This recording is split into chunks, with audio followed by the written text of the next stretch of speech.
As most of you know, we were honored to host the funeral service for Dick Howe in this building on Friday.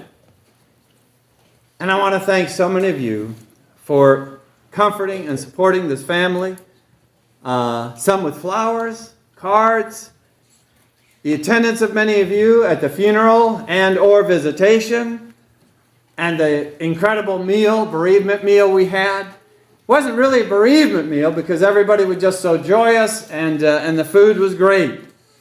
And thank you for doing that. And thinking about Dick's funeral, I mentioned in Bible class, or in my prayer, it was as upbeat as any funeral I think I've attended. I don't think I've attended any that was more just joyous, for good reason, because Dick Howe has gone on to something far better. Amen. Nevertheless, we're going to miss that man. And even at the service, as upbeat and joyous, and there was so much laughter at that service, still there were some tears shed. And that's certainly appropriate, even though we know where he is. You know, in Acts chapter 8, verse 2, when Stephen was martyred, everybody knew that he went on to be with the Lord, yet Christians made great lamentation just over the fact they were going to be separated from him. In Acts 9:39, when Dorcas died, there was much weeping, especially among the widowed Christians over her, because she meant so much to them and they'd miss her. But on the other hand, there is one that does not mourn the death of a Christian. In fact, sheds no tears, as it were, when a Christian dies. Now, I'm not talking about the devil. You see, the devil actually does mourn when a Christian dies. When a faithful Christian dies, the devil has lost that man or woman forever. He has no chance at them again. He mourns when a Christian dies. But the one who does not is revealed in Psalms 116, verse 15, where David said, "Precious in the sight of the Lord is the death of his saints." When they die, that's precious in God's sight. That word means it's treasured, it's cherished to God when a saint leaves this world. Now, why is that? Well, using Dick Howe as a case in point, let me give you 5 reasons why the death of a saint, why the death of Dick Howe was cherished, precious in the sight of God. Number 1, and you might want to turn with me, I'm going to the book of Revelation. Revelation chapter 21 and verse 4. This is a reference, by the way, to the saved and those who've gone on and will go on. Revelation 21:4. And God will wipe away every tear from their eyes. There shall be no more death, nor sorrow, nor crying. There shall be no more pain, for the former things have passed away. God considered Dick's death to be precious because all his suffering is ended, gone forever. As most of you are aware, Dick struggled with Alzheimer's disease for years and some other health issues as well.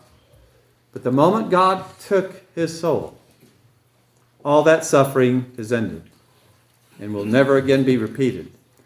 You know, there's something about the parable Jesus told, the parable of Lazarus and the rich man, Luke chapter 16, verse 25. This is speaking of Lazarus, who's in Abraham's bosom, paradise. And Abraham says this of Lazarus. Abraham said, now he is comforted. When he was on earth, he was a poor beggar, and he had sores covering his body, and the dogs would come and lick the sores. But now, never again will he have to worry about discomfort, about hurt or pain, or anything like that. And so it is with Dick Howe. No wonder God considered his death to be precious. Reason number 2. I'm still in Revelation. I'm reading from Revelation 14:13. Then John says, I heard a voice from heaven saying to me, write, blessed, you could say happy, are the dead who die in the Lord from now on. Yes, says the Spirit, that they may rest from their labors, and their works do follow them. Dick Howe worked hard at Ford's for 38 years, tool and die maker. And that was not all his work. Neither did his work end after he retired. He worked with Joe Campbell. He worked with E. Don Jones. And he served the church in many ways. As I mentioned, he helped me in moving everything in my vehicles into the house when I moved up here from West Virginia. And he sweated. And sometimes he worked in pain and discomfort. But all the pain obviously is gone, but all the hard work is done forever. He will never again sweat even one drop of sweat from any labor whatsoever. Hebrews chapter 4 verse 9 says, There therefore remains a rest for the people of God. Now rest doesn't mean you just stand still, no activity. It means there's no more laborious hard work. And something else about Dick Howe, now being at rest forever from any hard work or labor. Revelation 14:13 ends with this thought, and their works follow them. Follow them. That is, the works that Dick Howe did, especially in service of others, will go right with him. In other words, they will be remembered in heaven forever. And they'll be recognized in heaven forever. Every single good thing is a child of God he did to serve someone else. And I mean, that is something. And I could add that some of you in heaven, many of you in heaven, will have the same thing. No wonder God considered Dick's death to be precious. The third reason, Jesus revealed, John 14 verse 2. Jesus said, in my Father's house are many mansions. If it were not so, I would have told you. I go to prepare a place for you. For just over 50 years, Dick and Barbara enjoyed living in a beautiful house on Jordan Road, including a great bit of property out there and a pond that I think he built that pond and stocked it and invited many to fish out there, and he caught a lot himself. And even though when they had to leave the house, obviously they were already struggling from Alzheimer's and so forth, it was hard. It was very hard for them to leave that house. And there are so many countless memories that the family has of that house. But as hard as that was, Dick now possesses an infinitely better home. And a home he will never have to leave. 1 Peter 1 verse 4, Peter describes it this way, as an inheritance, incorruptible and undefiled, that does not fade away, reserved in heaven for you and for him. Real estate agents for decades have said location, location, location, location. Location is everything. Location will often determine more the value of a house than the structure itself in some cases. Well, Dick's new home is located in the most beautiful city imaginable that has streets of gold, Revelation 14:21. In fact, in the next few verses of Revelation 21, or Revelation 21:21, starting with verse 22, John tries to describe the site, which is going to be the home forever of the church. I saw no temple in it, but the Lord God Almighty and the Lamb are its temple. The city had no need of the sun or moon to shine in it, for the glory of God illuminated it. And the Lamb is its light, and the nations of those who are saved shall walk in its light. And all the kings of the earth shall bring their glory and honor into it. Its gates shall not be shut at all by day, for there is no night there. Wow, to have a home there, he does. No wonder God considered his death to be precious. And a fourth reason is found in 2 Corinthians 5 and verse 8. Paul wrote, we are confident, yes, well pleased, rather to be absent from the body and to be present with the Lord. Dick is present with the Lord. You know, as long as David lived, King David of old, that was the one thing he wanted more than anything else, to be with his Lord in his Lord's house. Psalms 23 verse 6, the great 23rd Psalm, ends with these words, "Surely goodness and mercy shall follow me all the days of my life, and I will dwell in the house of the Lord forever."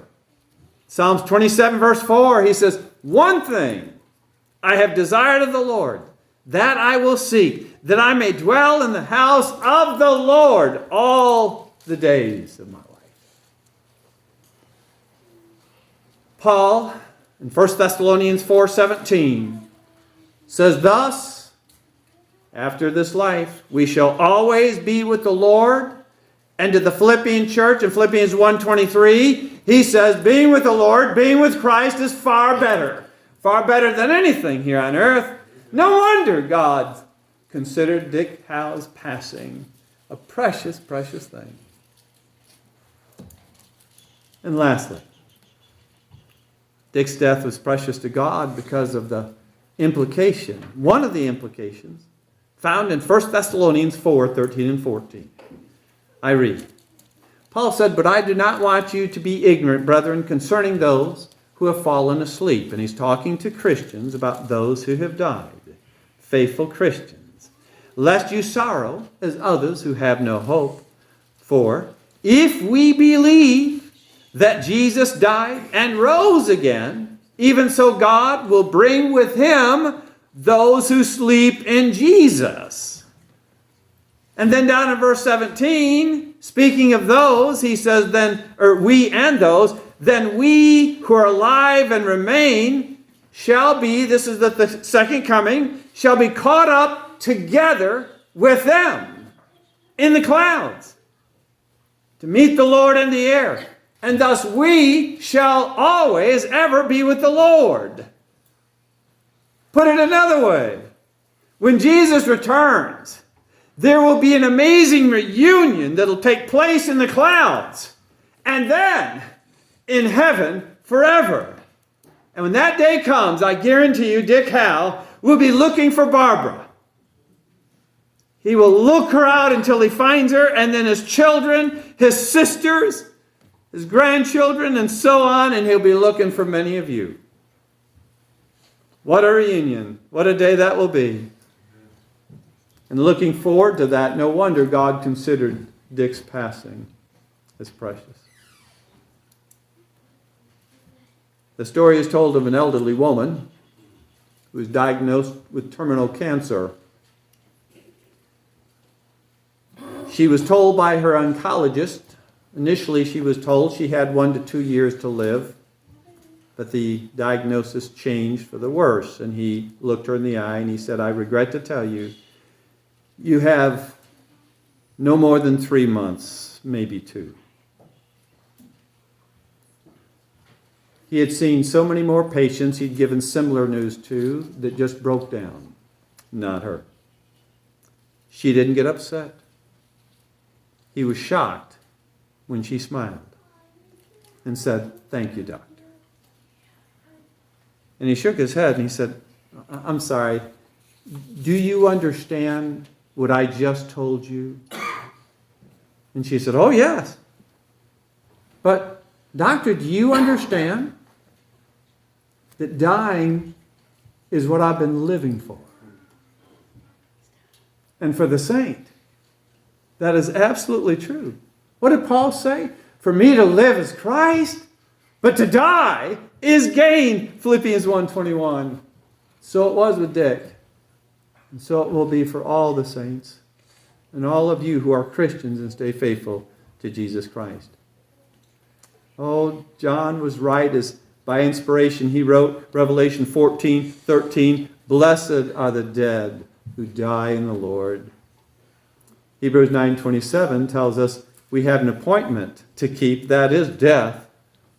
My question to you is, are you ready? Are you ready?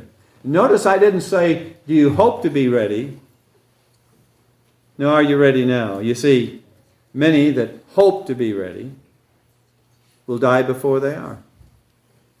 Because it's happened so many times to so many souls. Jesus, I think, tries to explain that in Luke chapter 12. Beginning at verse 23, someone said to him, or asked him, Lord, are there few who are saved? And he said to them, strive to enter, make every effort to enter through the narrow gate. For many, I say to you, will seek to enter. They want to, they hope to, they plan to, and will not be able. And in many cases, it'll be because they just keep waiting. Most of you are faithful Christians this morning, but if there's anybody here who is not and is ready to obey the gospel of Jesus Christ, we would ask you to come. And if you this morning need to confess anything that we can help you with and pray with you with, please let us know. We want to know that everyone that leaves the building today is on their way to heaven. If you're not, you can do something about it. Come up and we'll assist you. If you need to, would you come as we stand and sing the song together?